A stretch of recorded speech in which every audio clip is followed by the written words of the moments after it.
Welcome to the Relation Stitch podcast, where we discuss theoretical and spiritual principles related to relationships, marriages, family, and parenting. I'm your host, Clyde Fraley, licensed marriage and family therapist, with my wife and co-host, Stephanie. Let's get started. Check. You better check it before you wreck it. Check yourself before you wreck yourself. Welcome to episode 1. Hey, we're having fun already. This is my wife, Stephanie Fraley. Isn't she beautiful? I'm Clyde Fraley, licensed marriage and family therapist, located in Texas. And what are we talking about? Marriage is work. Oh, my word. You are work. You are so much work. Wait. Let's back up. I thought marriage was you wake up, the birds are singing, and you're like, oh, behold the man of my life laying next to me. It's none of that. If you've been married for half a day, you'd probably figure that out. Yes, no, absolutely. I think when people read the title, they're thinking, yeah, marriage is a lot of work, and that the relationship takes a lot of work to maintain. We're not really talking about that, though, today, are we? We're not. And although that is true, marriage is intentional and it does require effort. But you are correct. We are not talking about marriage and work as it's work. Yeah. So we're going to look at it through a spiritual perspective and also through theory. Gottman's has some cool things to say about it. Erik Erikson's psychosocial stages of development or kind of support the Bible's idea. Again, I say this a lot. All the stuff in counseling, anything that's valuable and worthwhile has already been established in the Bible in some kind of way or another. We just kind of put cool terms to it, but a lot of this stuff is in the Psalms and in the Proverbs and in Ecclesiastes and Deuteronomy and in the New Testament. It's all over the place. Yeah. And so it's because truth is truth. Truth is truth. And we just kind of figure it out through our experiences, and it's just, oh, God actually knows what he's talking about. Go figure. Imagine that. Oh, wise one above. Yes. No, I think what we're talking about with work, though, is based on what Genesis says. Mm-hmm. I think it's actually the purpose for marriage. To work. Right, exactly. There's even in Genesis, it actually lays the foundation for that, doesn't it? Yeah. So when he created a wife, Eve, for Adam, what did he call her? Woman. And then what was her purpose? To be what? A helpmate. Yikes. That's going to stir some people up, I think. Yes, because usually when people hear that, they think it's only one-sided.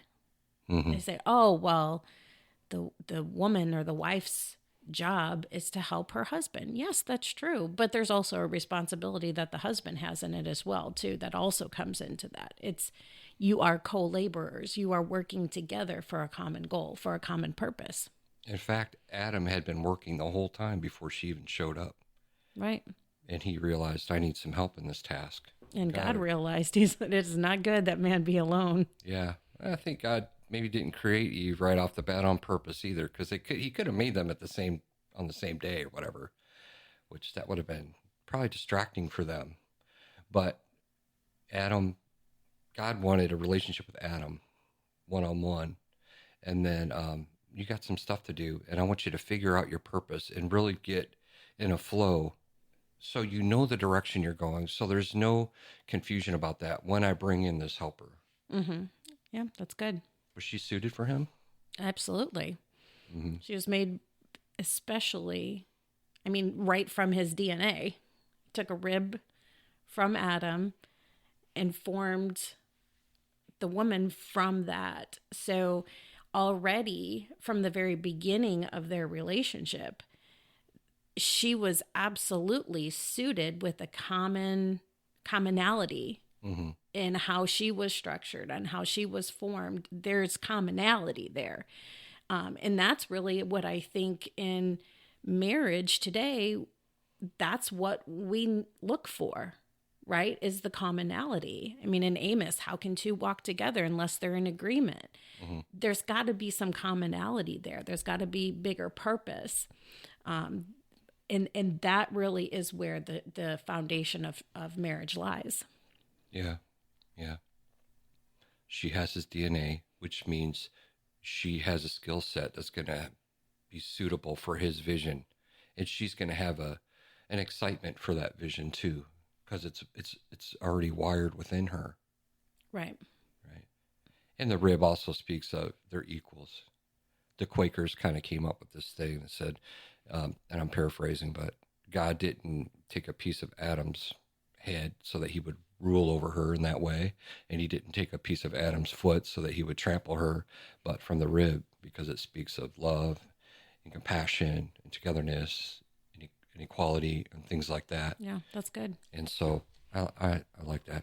A lot of people use that in their vows. So, but I just want to read Genesis 1:28. And God blessed them, and God said to them, remember, we're talking about marriage's work. Be fruitful. Here's are the things that he wants from us in this relationship. We have to be fruitful. We have to multiply. Fill the earth, subdue it, and rule over it. And another interesting thing is that he says, rule over the fish of the sea, the fowl of the heavens, and every creeping thing that's on the earth. So he's talking about 3 dimensions, which is a metaphor or a symbol of spirit, soul, and body, right? So you're supposed to subdue your flesh and your spirit and your soul and all of these things as it relates to your relationship with your partner. That's probably, and kind of, that's what you were speaking to earlier about relationships as work. I think that's the work there, subduing those things. But also it goes into the natural things. So when you see that scripture, what does that make you think about? I mean, there's so much to unpack there. Yeah. I mean, for just that one verse, so much to be there. So we can kind of take them one by one, right? So be fruitful.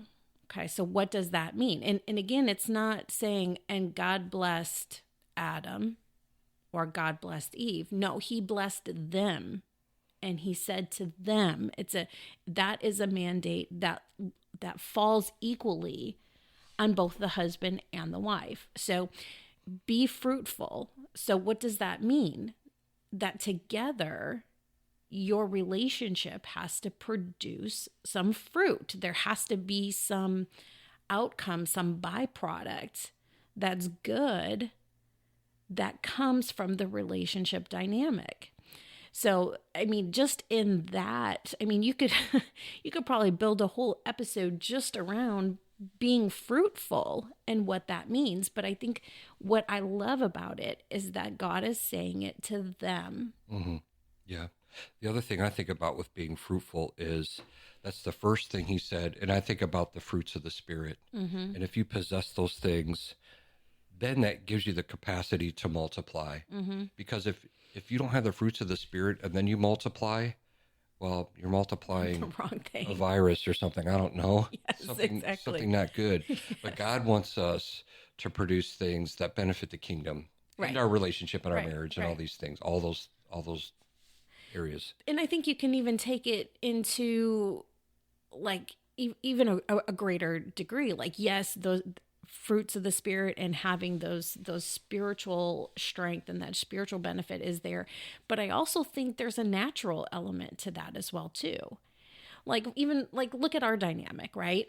You're a licensed marriage and family counselor. You have, and therapist, you have all this knowledge and benefit and all of those. But together, when we work together, you take all of the amazing things that you have, and I can add my part of it, and then together it can create something different and better for in the natural aspect, right? Yeah, and that's why God created Eve for Adam, because there was something missing. Right.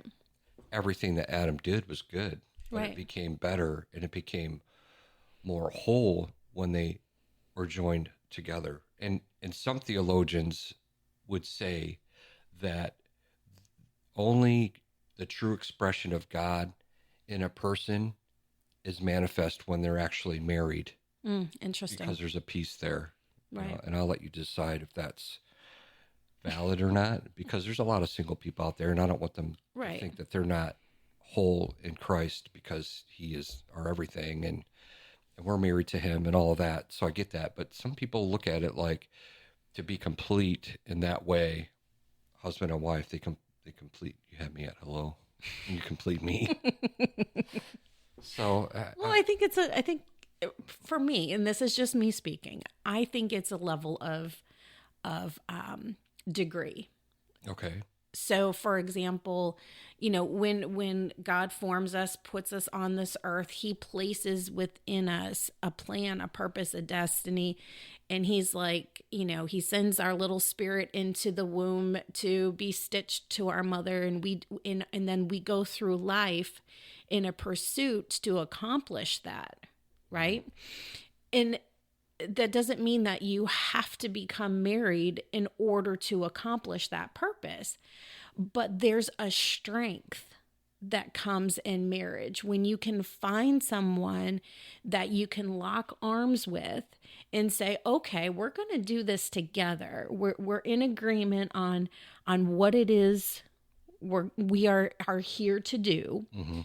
And then there becomes more push behind it. There becomes more strength behind it. It doesn't mean that that's the only way for it to be done. I just think God gives us these things for reasons and helps us do amazing things, especially when we can do them together. There's so much strength in that. And that comes with kind of that next part is after be fruitful, it says, and multiply. I don't think multiply just means add more bodies to the earth. It actually, when I look at multiply, it means replicate what you are doing into the next generation so that then you can that each generation becomes stronger and stronger and stronger. You're multiplying all of the accomplishments, all of the benefits, all of the wisdom that you gain, the things that we learn, we then pour into our kids. Mm-hmm. And then they hopefully will be wise enough to not say, well, okay, mom and dad already figured that out. Let's not revisit that one. Let's now take that and go to the next level and then become more, do more, push more than what they were able to do. That's where the multiplication becomes. Yeah, and everything that God does is eternal. Mm-hmm. And we think that we do have a finite amount of days on earth, but some family names go back many, many hundreds of years, thousands of years, and generations, and that's the way God intended it. Right. Yeah. God has given something unique to each family, and we're supposed to perpetuate our family line. And along the way, we're supposed to give our children blessing that we never had, Mm-hmm. and have breakthroughs that they never had. Right. Right. Yeah. Our ceiling becomes their floor. You may have heard of that before. Right. The limitations that we had, we remove those for our children. And so with each subsequent generation, curses are broken and blessings are bestowed. Mm-hmm. And people want to Yes. know, well, what's the meaning of life? That's it right there. Right. It's to grow your family name and impart into the next generation and to grow that. And that expands the kingdom of God. Yes. Because again, really it's all about being a part of his family. Mm-hmm. We're like a microcosm. Your family of origin and your family unit is a small representation of what, God is doing on behalf as it relates to him and the church and the bride and the groom, Mm-hmm. and all of those different things. And so, yeah, that's the purpose. That's the purpose of marriage, is to work towards that goal. To establish the kingdom. Thy kingdom come, thy will be done on earth Mm-hmm. as it is in heaven. So let's talk about our kingdom. So God put Adam and Eve in paradise. And what paradise is, it's an enclosed park or a pleasure ground. That's how you would define it from the Greek word. And so there's like walls, Mm-hmm. and there's parameters. We're given a certain sphere of influence, you might say. And that's what we're supposed to conquer and eventually grow and hopefully push out our walls. There's a lot of examples of that in the Bible, about expanding your tent and all these different things. Right. And taking ground for the kingdom, but we're supposed to do that for our family. Right. And so in a lot of different ways, we can grow our family in faith. We can grow, and we should grow our family in material goods and possession, because that's one of the models of marriage. There's 4 models of marriage. One of them is this social concept of inheritance and property and dowries and all that. Yep. That goes way back. Yep. That was all part of it. Is I'm going to share the material things I have in my family with your family. We're going to join it together, and we're going to create even a bigger clan. Yeah. Which then covenant and contracts and all that are a part of that, where we're not going to go too deep with that. But the idea is that God has given us this paradise. Right. And that's our domain. Right. And that's where we work inside of that, to tend our garden. Right. Because that was the job that was given to Adam and Eve. Right. Name the animals and tend the garden. Right. So let's think about then, so somebody may be listening to this and thinking, okay, well, what is the purpose of my marriage? Right? Because hopefully that's the thought-provoking thing that comes from this is what is my garden, right? So when I look at it, obviously, I mean, the very foundational, assuming, you've decided to have kids, that is ground zero, right? That is, you are building the next generation. Your job is together say, okay, we're going to, not just create people. We're not going to just survive our kids. We're going to shape these little, molds of clay into adults that will begin to essentially carry on that legacy and that. But so that is extremely important. I'm not saying that is not a key part of that. But my one caution, though, is for families to be careful not to make that their only ground. Yeah, let me add to that. I think in God's genius, of course, he puts that biological piece in us to want to procreate. And a lot of us want to do that right away when we get married. And I think that's by design on a lot of reasons. One of them is you're here to work, and this is your first task, to be fruitful and multiply. And so definitely he was speaking to Adam and Eve about having kids, but that's a metaphor for growing in other things too, being fruitful and multiplying in other areas of your life. But definitely it was for them specifically about, let's get some people on the planet. Yes. Get to work. And he made that fun. Yes. On purpose so that we would actually do it. Right. Okay. And so that's our first job, and that is our first work. Yes. And we should work together. That is our common goal. And that's wired in us. But what happens is that once the kids leave the house, right, we have no more work. And then we get bored and we get complacent, or we don't know what we're doing. Or all of a sudden it's become so much about just getting through, getting the kids from diapers to college, that then you kind of sit back and go, wait a minute, like, who is this person next to me? Why, all of those things that I thought our relationship was based on have now left. And now what? Mm-hmm. So absolutely raising kids, very extremely important. I mean, it is, if you have chosen to have children, that is your first responsibility. Mm-hmm.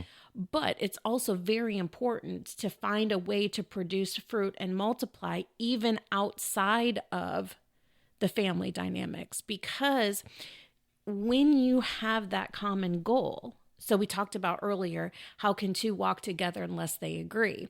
Well, let's flip that around. When you have agreement, it creates a closeness that lets you and I continue to walk together in strength, because there's a purpose, there's a commonality, there's a mission, there's a goal behind it. It's more than just, can we survive in the same house together and tolerate each other? No, we've got work to do. we've got something to do, and now let's go do it. Yeah, that's really good. I kind of want to transition into the theory stuff. And so John and Julie Gottman, they're famous theorists and therapists, and they have a couple of concepts that touch. One of them is called dreams within conflict, and the other one is creating shared meaning. And they speak about it a little bit differently because I'm kind of putting my spin on it.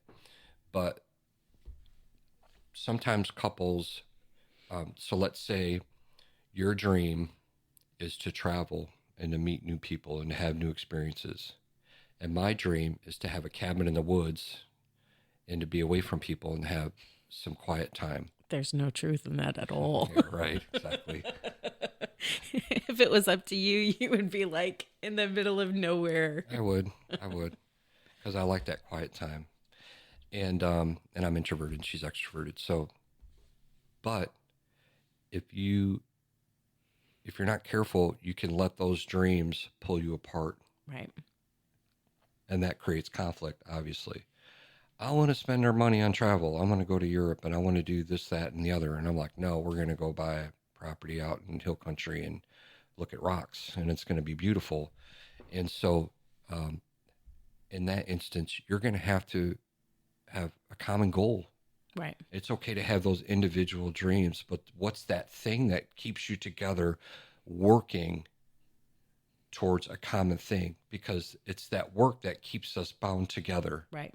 That's why there's a yoke. It's easy. It should be easy, but that's what a yoke is. It binds two oxen together and they're moving in the same direction, working. Right.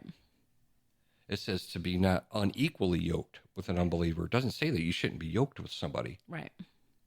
Which implies work. Right.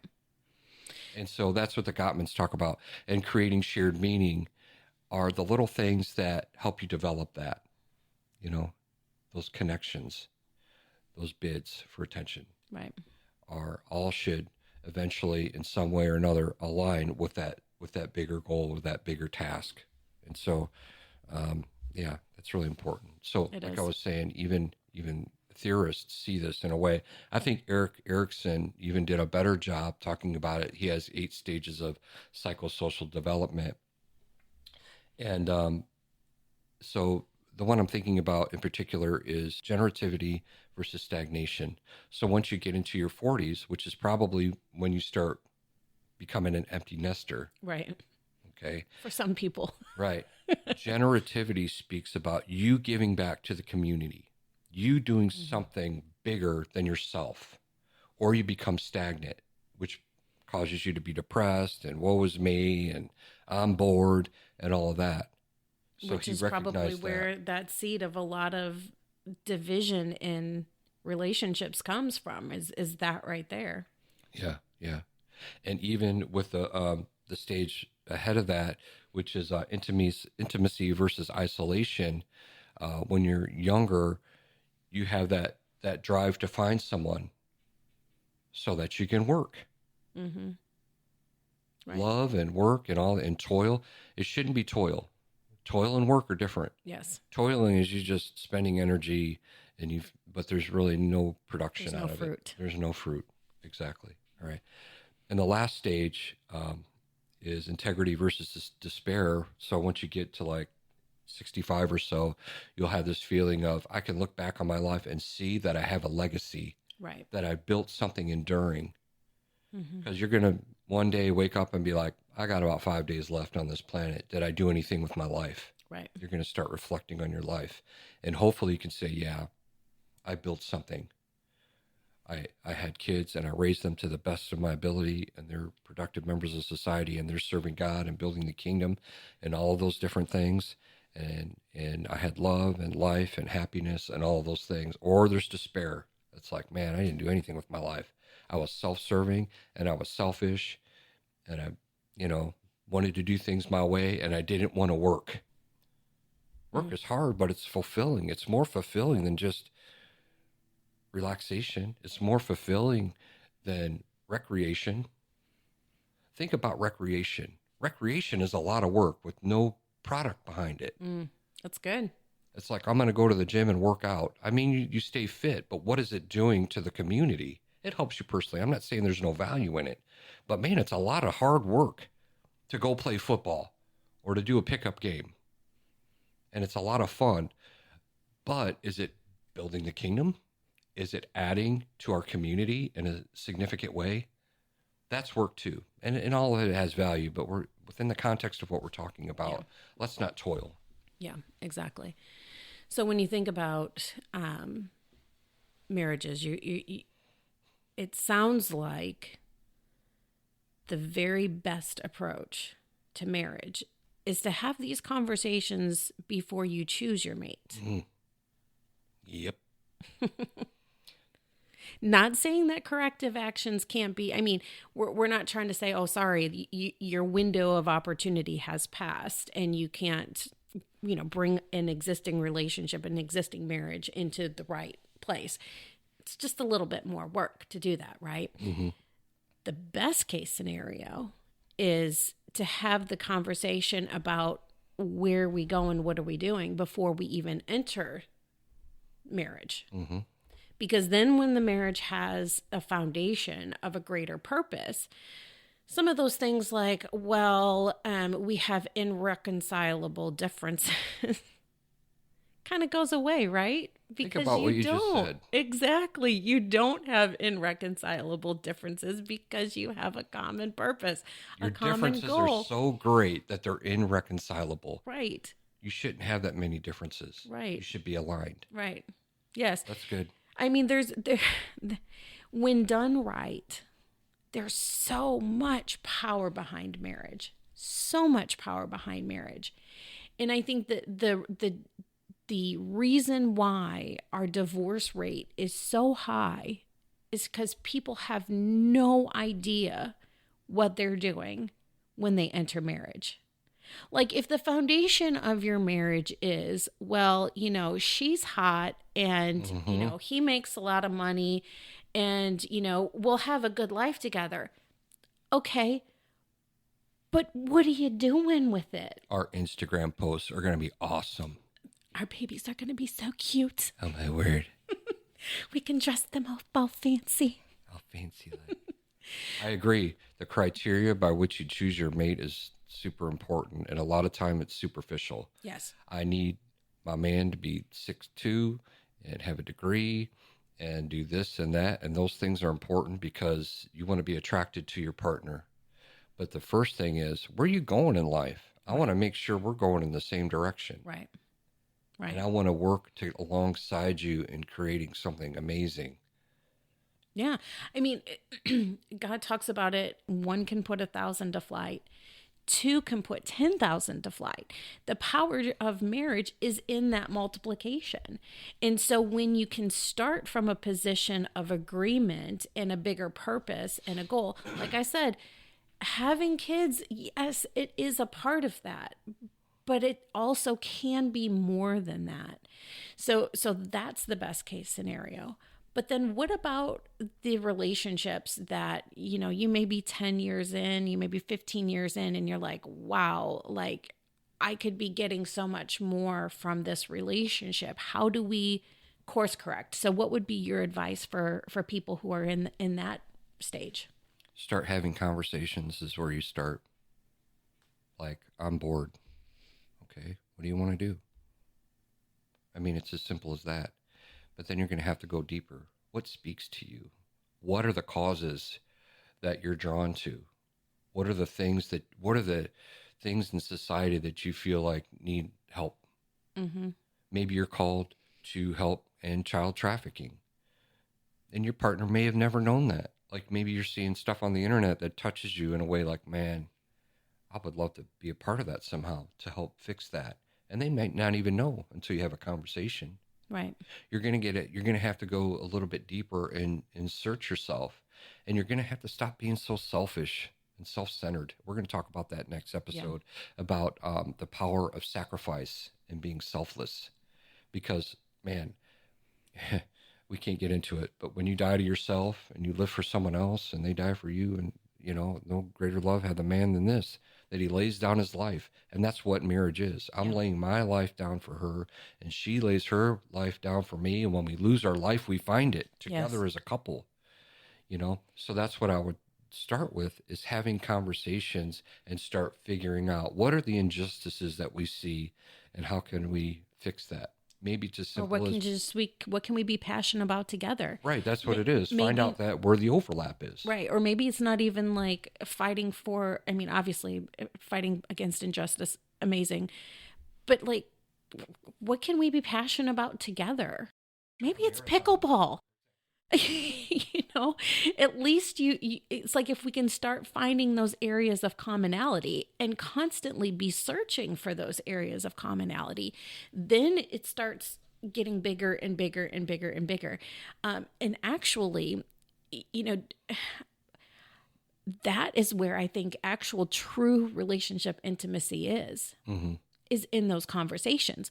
Like, don't mistake the frequency of sexual intercourse as intimacy.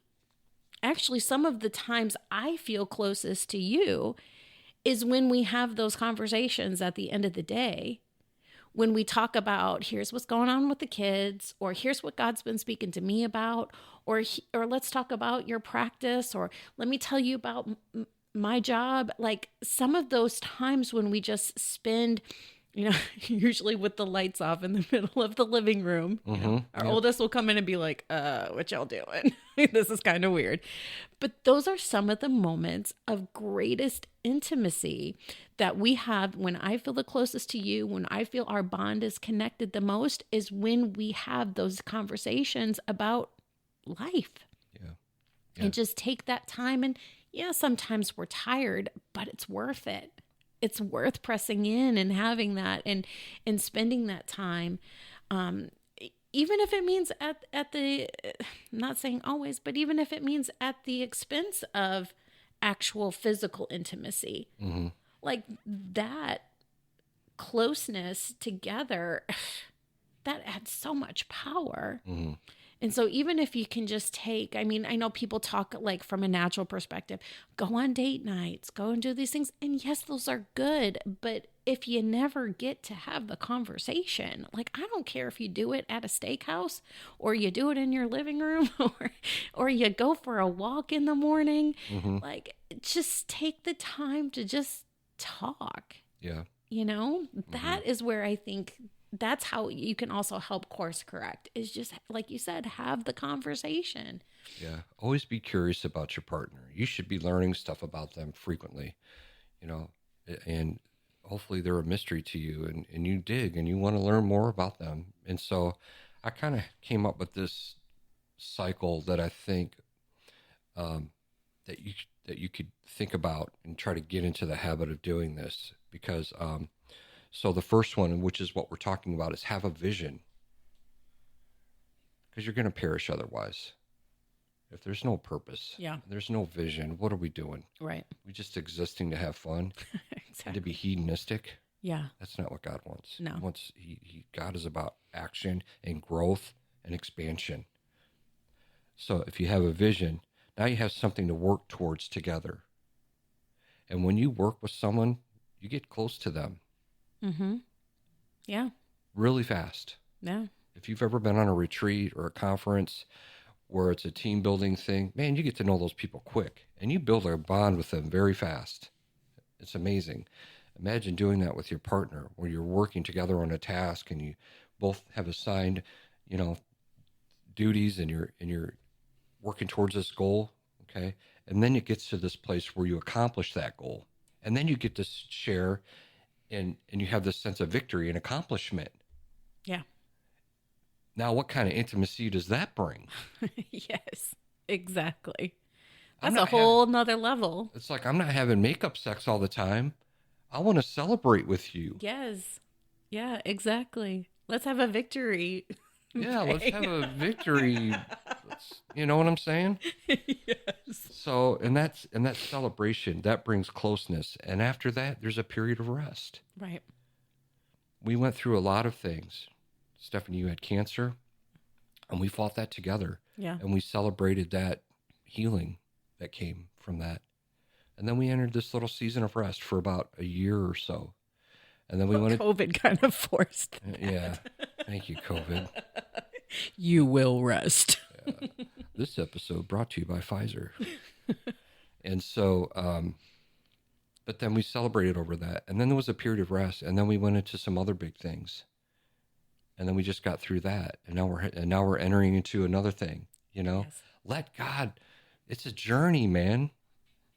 You know? It's so amazing if you just let God lead you, you know? And then repeat that process. And sometimes there's overlap. Maybe you got 2 or 3 things you're working on. And in your family, it could be like, okay, we're going to team up and we're going to eliminate our debt, and we're going to work hard on that, and we're going to come together, and we're going to build a spreadsheet, and we're going to create a budget, and we're going to work on that. When you reach that goal, man, that's amazing.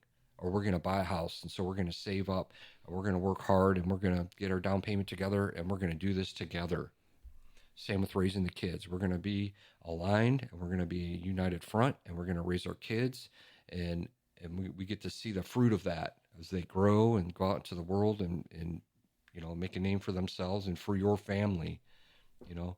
So don't stop doing that. That's the point. Keep working all the way to the end. Yeah, absolutely. Absolutely. All the way to the end. Yeah. Another thing you can do, create a family mission statement. That's good. What is our mission? I'm going to put this stuff on relationstitch.com, some tools that'll help you with these concepts. And one of them is a framework for a family mission statement. And we have a mission of sorts, but I'd like to do that. That's a good idea. And revisit that for ourselves. And it probably changes over time. Oh, I'm sure it does. As you complete these tasks or these goals and these visions that you have, and you grow into something new, it's like, okay, let's figure out, where are we going, left or right now? Right. You know, are we course correcting? Are we going in the right direction and things like that? So, yeah. So marriage is work. It is, but it's good work. It's good work. It doesn't have to be burdensome. That's really good. Burdensome. Okay. Mm-hmm. Any other thoughts? No. I love you. I love you. Let's work together. Thank you for joining us today. Visit relationstitch.com for free downloadable worksheets related to this episode and to access our relationship courses. If you're struggling in your relationship, go to relationstitch.com to leave a prayer request or to schedule a therapy session with Clyde.